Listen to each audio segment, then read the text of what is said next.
국가의 책임과 역할이 도대체 뭐냐? 국민의 생명과 안전을 지키는 데서 국가의 책임과 역할이 뭐냐? 그리고 이런 위기 속에서 아무것도 할 수 없는 한국 정치의 진정한 설 자리는 도대체 어디냐? 뭐 이런 부분에서 굉장히 많은 고민과 하여간 성찰, 또 다른 하여간 성찰의 계기를 겪으신 것 같아요. 거기 그 속에서. 그래서 이제 올라오셔서 가급적이면 이제 희망과 통합의 정치를 조금 이야기하겠다고 이제 말씀하시고, 물론 정치가 잘못된 건 잘못됐다고 냉철히 비판하지만 또 그 많은 속에서 정말 이름 없는 자원봉사자들이라 어떤 아주머니는 새벽같이 와가지고 2시간 동안 아침 환자들 챙겨주고 또 집으로 돌아가고, 또 어떤 의사분은 또 자기가 문 닫게 하고 와서 자원봉사하고, 뭐 이런 속에서 이 양반이 어떤 긍정을 본 거예요. 그리고 대구의 그 시민들이 정말 너무 답답하고 힘들지만 냉철할 정도로 질서를 지켜주고 유지해주고, 이런 사회 한국의 정말 높은 시민의식, 이게 정말 분열된 사회가 맞는 것인가, 이런 정도. 그러면서 거기서 국민들께서 우리가 이거 이겨내자고 서로 다 응원하고 격려하고, 뭐 이러면서 국민통합이나 공동체나 뭐 이런 부분들이 이제 단어들이 막 나오는 거잖아요. 뭐 이게 그래서 이건 사실 어떻게 보면 여의도 정치에서는 굉장히 오랫동안 잊혀졌던 단어들이에요. 그 단어들을 안철수 대표도 정치에 입문하면서 그런 단어들을 쓰신 기억이 별로 없는 거예요. 와서 본인 이렇게 하다 보니까. 그럼 앞으로 우리 정치가 이런 거를 이야기해야 되는 거 아니냐.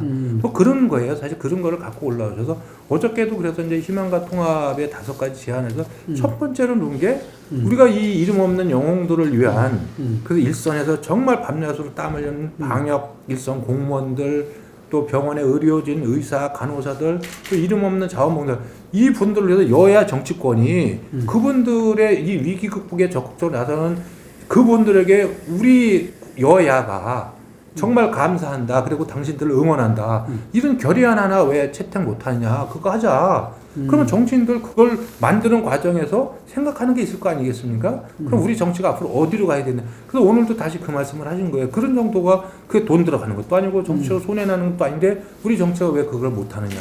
예?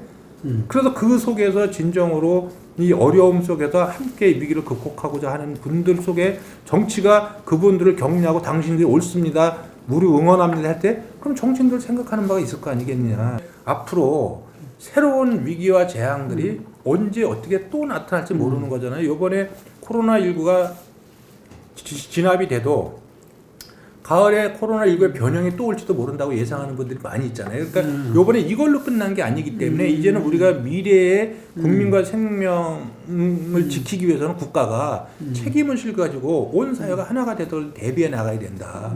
왜냐면 이게 단순히 옛날에 뭐 메르스나 사스나 뭐 이래가지고 몇 명이 희생당해서 끝나는 게 아니라 이번에 이걸 통해서 완전히 인간의 어떤 사고, 생활 방식, 그다음에 경제가 완전히 무너지는 거잖아요. 그러면 이건 내가 봤을 때는 국가가 총력적으로 정말 어떤 핵전쟁 그 이상 가는 것보다 더 긴장감을 가지고 대비해야 되는 부분이다. 이제 그런 측면에서 그걸 굉장히 강조하셨던 것 같고, 그다음에 이제 그 우리나라의 그 생명과학이나 뭐 바이오 산업의 이런 쪽에서 수준이 세계적이기 때문에 이것은 이제 국가의 경제 미래를 대비하고 국가의 경제 생산성을 높이는 또 좋은 계기도 될 수 있어요. 지금이야말로 그러니까 뭐 원내 정당 한석이라도 갖고 있는 정당 다 모여가지고 요번에 그러면 추경 규모가 장래 뭐 이렇게 이야기하고 어디다 쓸 거냐 뭐 이런 부분들이, 근데 제가 봐도 추경이 너무 과거에 판에 박은 관성적으로 돼 있습니다. 그래서 이게 무슨 정책 자금을 푼다 뭐 이러면 실제로 일선에서 그걸 필요로 하는 사람들은 그 돈 몇 천만 원 받았으려면 석 달 넉 달 걸리는데 그 안에 다 망하는 거 아니겠어요? 이제 그런 부분들을 제가 정무 있을 때도 금융위원장한테 그런 얘기도 하고, 실질적으로 필요한 사람들이 적시에 그걸 쓸 수 있도록, 그래서 여러분들이 신용등급이나 이런 거 따져가지고 대출 결정을 하게 되면 실제로 저 한계 쪽에 몰려있는 사람 아예 근처에도 못 간다. 그러면 결국 있는 사람들이 또 필요한 정책 자금을 또 싸게 써서 그 사람들은 잘 되고, 정말 그 긴급 지원이 필요한 사람들은 아무나 혜택도 못 받는, 그게 이제 우리 추경이 잘못됐다는 부분이 그런데 그런 것도 좀 뜯어 고쳐라는 이야기고, 또 많은 사람들이 지금 긴급 구호자금이니 뭐 이런 여러 가지 재난자금이 이런 얘기를 하면서 사실 나는 이제 그것이 문제의 본질을 호도하려는 그런 정책 의도가 있다고 생각하지만, 제가 볼 때는 뭐 이것이 재난이고 위기긴 하지만 그렇다고 전 국민한테 일괄적으로 돈을 줄 이유는 없다고 생각을 합니다. 우리가 재벌 떨 때 돈을 왜 줍니까 도대체? 저는 그것이 아니라 정말 이 한계 상황에 몰린 사람들이 있습니다. 작겠죠. 예, 이 사람들인데 제가 볼 때는 50만 원이나 100만 원 주고 통장에 잔고가 50만 원, 100만 원 없는 서민들이 너무 많잖아요, 지금. 그래서 하루 벌어서 장사, 하루 가게 문 열어서 먹고 살아야 되는 사람들, 하루에 일용직 노동을 해서 먹고 살아야 되는 사람은 지금 여기서 몇 달 동안 아무것도 못하면은 그걸 어떻게 해결을 하겠습니까? 그러니까 이 사람들한테 일단 긴급 생계 자금을 구해야 된다. 이제 그런 측면, 그런 것까지 해서 그거를 뭐 준해 만에 이렇게 싸우지 말고 여야 대표들이 모여서 이건 깔끔하게 한번 합의 볼 수 있는 거 아니냐. 이런 상황에서도 도대체 정치가 합의를 못 본다면 이거 정말 제가 때는 모든 정당들이 문 닫아야 되는 거 아니냐. 뭐 그런 취지라고 저는 이해를 합니다. 그리고 그런 거를 국민들이 그렇게 그런 걸 통해서 이번에 정치도 한번 위기 때는 한번 좌우 여야 가리지 말고 한번 한 목소리 한번 내주고 그것이 또 국민 통합의 계기로 조금 작동하고 뭐 그렇게 하기를 바라는 차원에서 그 모든 정당, 제정당의 어떤 대표들 연석회를 한번 하고 또 대통령께서 그거 좋은 아이디어다. 그럼 청와대로 한번 다 오시라.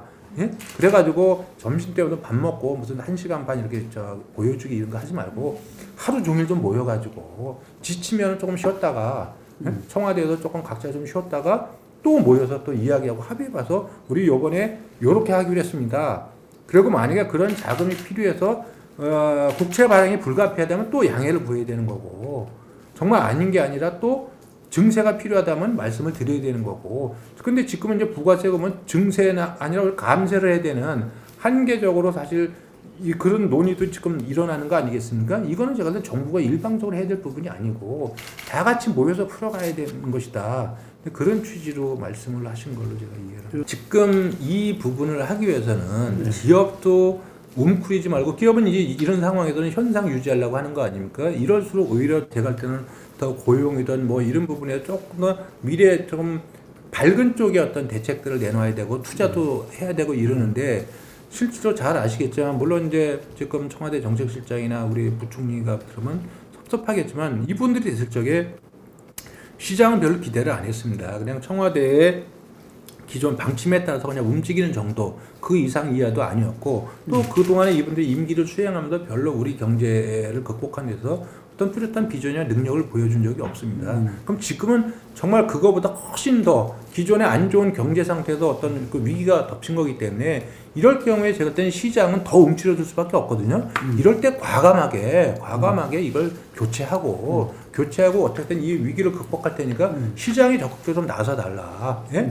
그래서 정부는 정부의 영역에서 최대를 다할 테니까 시장은 시장의 영역에서 최대를 다하려고 대통령께서 확실한 사인을 주셔야 됩니다. 그래야 기업들이 움직이는 거거든요.